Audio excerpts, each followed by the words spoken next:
Nah, dipikir lagi deh, sekarang banyak artis yang udah sekolah, banyak yang ngerti hukum, banyak yang sarjana hukum, jadi nggak pakai tipu menipu, nggak pakai jebak menjebak. Kalau aku mah sekarang nggak mikir ya mau tajir, mau nggak, mau apa, yang jelas kalau memang jodoh sama aku ya alhamdulillah.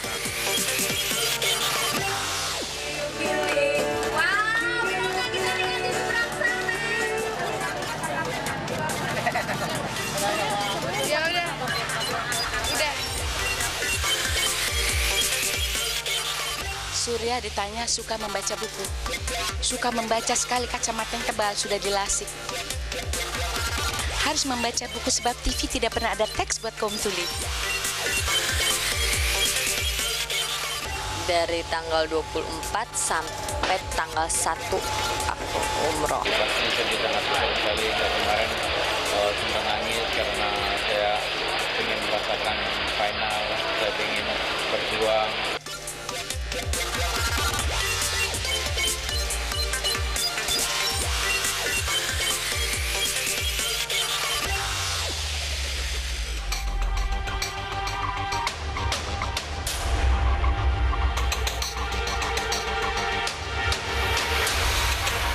Bak jatuh tertimpa tangga. Alih-alih pengusaha kendari Titing Sarnani ingin memenjarakan seturunnya yang tak lain artis senior Marissa Haque, yang terjadi malah berbalik arah.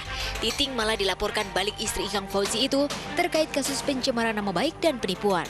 Atas pelaporan itu, kini Titing bukan hanya harus berjibaku menghadapi tuntutan balik dari kubu Marissa, bahkan ia harus tertatih mendekam di rutan Kendari, Sulawesi Tenggara pasca diciduk polisi akhir bulan lalu atas pelaporan seteru lamanya.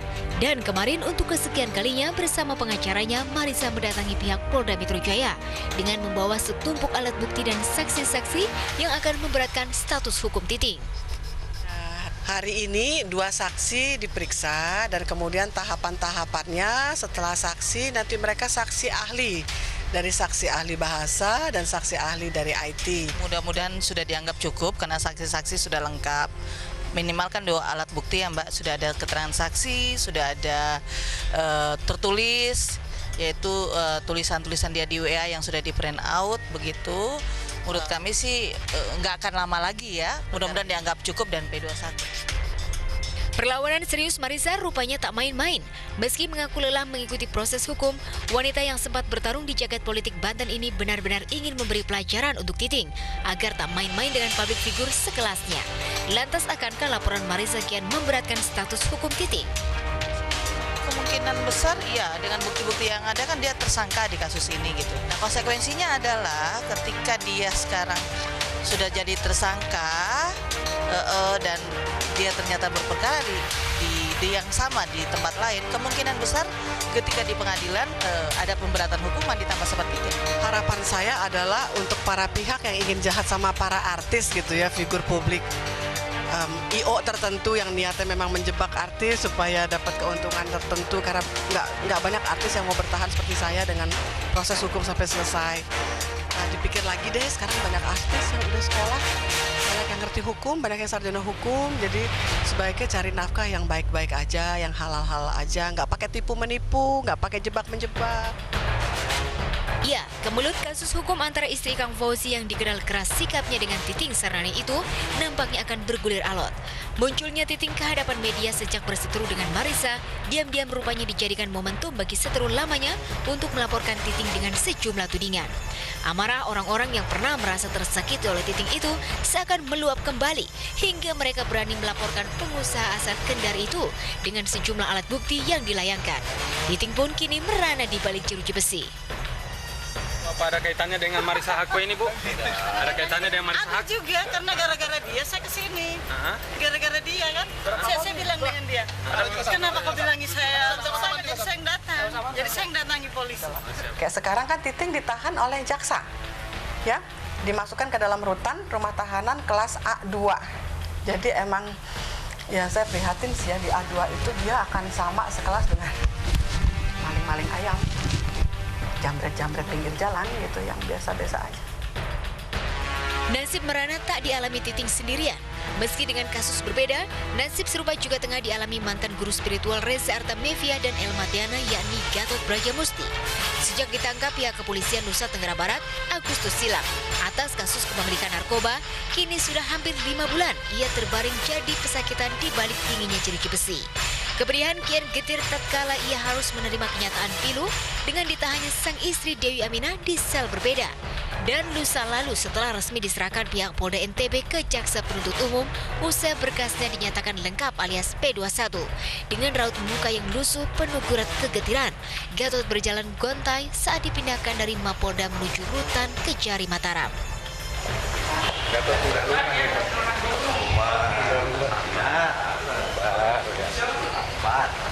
Dengan surat dari Kejaksaan Tinggi itu nomor B 2810 untuk Bu Dewi dan 2811 untuk Pak Gatot. Sekarang sudah ditanggung jawab di Kejaksaan. Barang bukti dengan tersangka kita sudah serahkan ke Kejaksaan. Jadi tanggung jawab sekarang ada di Kejaksaan. Derita Gatot kian pedih tatkala ia mengetahui jika putrinya tengah menderita sakit, apalagi tanpa ditemani ibundanya yang juga ditahan di sel berbeda.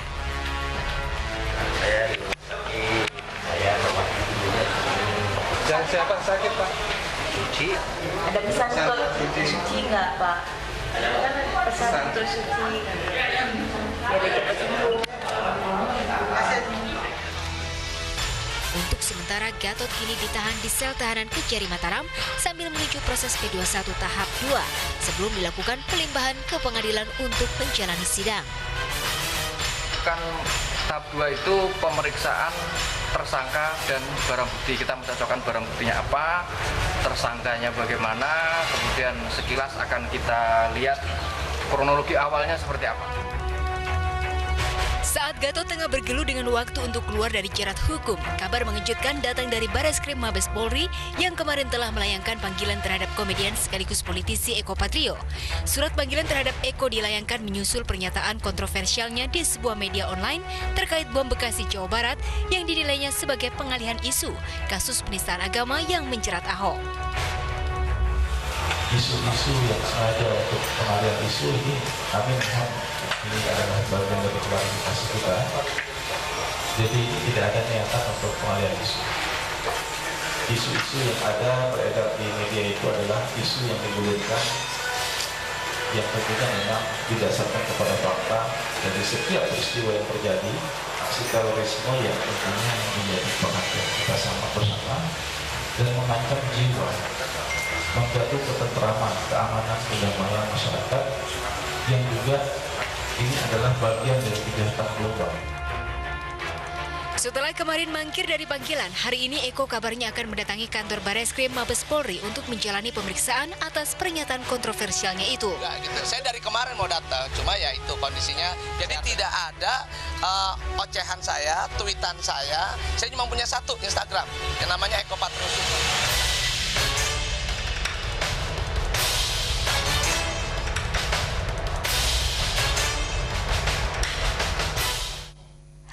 Wah, ini semua adalah orang-orang yang tadi banyak ya Mbak Marisa yang lagi banyak konflik ya, yang bermasalah dengan hukum. Gatot juga kita tahu masalahnya apa dan sekarang Mas Eko Patrio juga lagi terjerat. Tapi kita tunggu aja nih, sebenarnya kan kita masih belum tahu nih ya.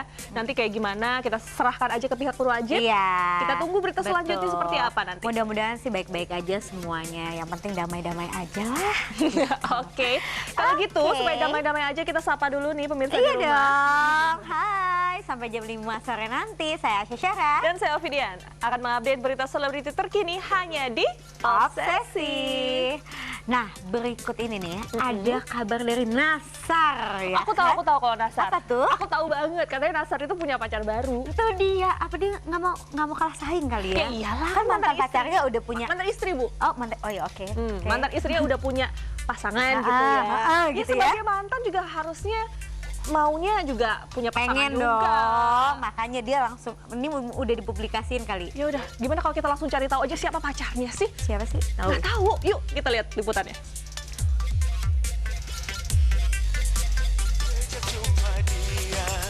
Di suatu pesta, apa yang ku rasa 2 tahun cerai dari janda kaya raya, Nazar KDI kembali jatuh hati pada seorang wanita berstatus janda tak kalah kaya dari Nyonya Musdalifah, mantan istrinya. Rajutan asmara Nazar dengan sang janda kaya asal Cianjur itu tercium luas awak media setelah foto romantis di mabuk asmara Nazar dan sang janda beredar luas di jejaring maya. Lantas benarkah awal perkenalan Nazar dengan sang janda kaya berawal dari tamu undangan penyanyi, seperti mengulang kisah asmaranya dengan Nyonya Musdalifah, mantan istrinya beberapa tahun lalu? Ya, kalau namanya orang undang kan dari ngundang nyanyi dulu biasanya. Kalau misalkan berjodoh ya jalan gitu. Tapi kan sebenarnya ngundang nyanyi, udah gitu ganti baju, terus kan foto. Kalau habis makan kita foto kan. Pokoknya orang ngundang bikin acara udah. Apa dia dekat sama kakak? Oh enggak, maksudnya kan itu mah kita diundang nyanyi, profesional nyanyi, profesional. Dengan raut berseri-seri, Nazar memang tak menampik hubungannya dengan sang janda Cianjur yang tak disebutkan namanya itu berlanjut ke arah yang lebih serius. Ya itu kan hanya berita ya. Kalau misalkan betul ya nanti kita lihat aja seperti apa. Kalau memang berjodoh sama orang yang diramaikan sekarang ya berarti sudah jodohnya. Kalau tidak berjodoh ya berarti itu Tuhan punya jodoh yang lain. Meski masih enggan mengumbar sudah sejauh mana temali asmaranya dengan sang janda, Nazar mengaku tak mempermasalahkan ihwal status sosial pendamping hidupnya kelak.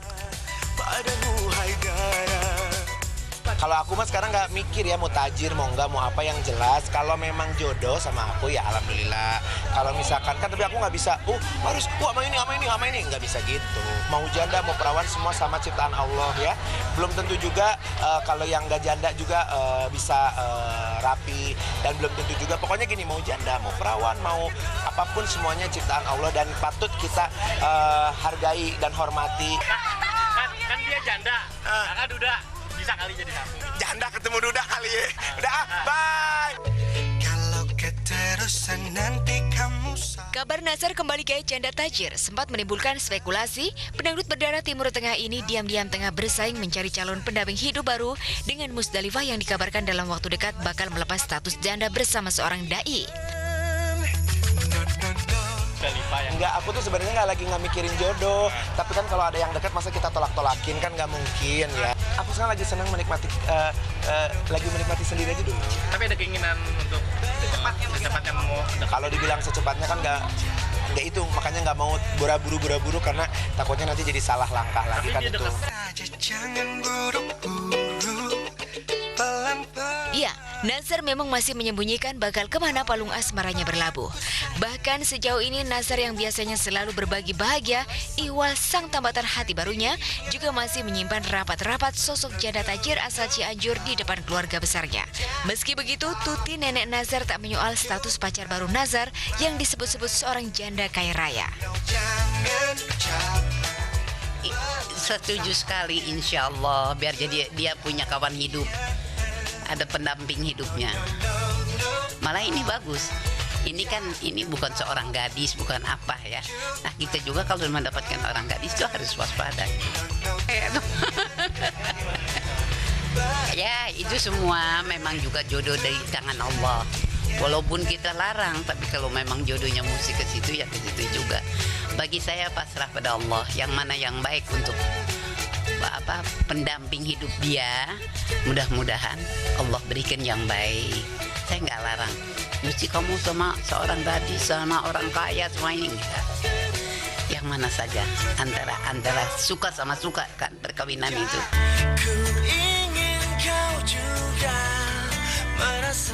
Sinyal restu untuk Nazar kembali merajut asmara dengan seorang janda sudah mulai dibuka pihak keluarga. Lantas bagaimana tanggapan Musdalifah ihwal kekasih baru mantan suaminya yang kembali menggait janda kaya raya? Tahu ya, aku jarang ngedenger ya. Tapi aku mah support aja, mudah-mudahan itu yang terbaik pilihannya. Doanya mudah-mudahan bahagia, langgeng, kalau memang itu jodohnya, mudah-mudahan sakinah mawaddah. Senangnya hatiku rasakan.